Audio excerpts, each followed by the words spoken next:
বন্ধুরা, 2016 থেকে 2020 সালের মধ্যে পশ্চিমবঙ্গের বিভিন্ন জেলায় মাদ্রাসায় ব্যাপক হারে শিক্ষক এবং শিক্ষাকর্মী নিয়োগ করেছিল মাদ্রাসার ম্যানেজিং কমিটি, যার বিরোধিতা করে রাজ্য সরকার। এবং 2024 সাল থেকে চলছিল এই মামলা।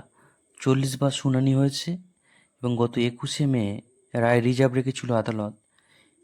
এদিন রায়দান করা হলো, অর্থাৎ 13ই জুলাই রায়দানটা করা হয়েছে এবং জানিয়ে দেওয়া হলো যে পশ্চিমবঙ্গ সরকার এবং মাদ্রাসা সার্ভিস কমিশনের অনুমোদন ছাড়া নিজেদের প্রয়োজন অনুযায়ী শিক্ষক অশিক্ষক কর্মী নিয়োগ করতে পারবে না মাদ্রাসার ম্যানেজিং কমিটি।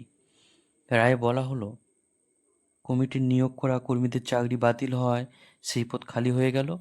এবার সেই পদে মাদ্রাসা সার্ভিস কমিশনের সুপারিশ মোতাবেক নিয়োগ প্রক্রিয়া শুরু হবে।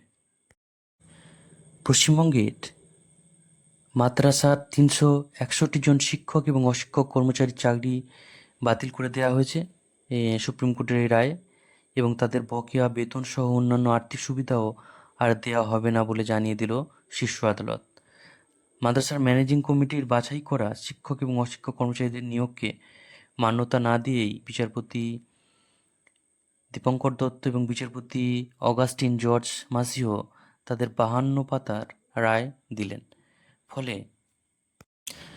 যার ফলে 361 জন শিক্ষক এবং শিক্ষক কর্মীর চাকরি বাতিল হয়ে গেল।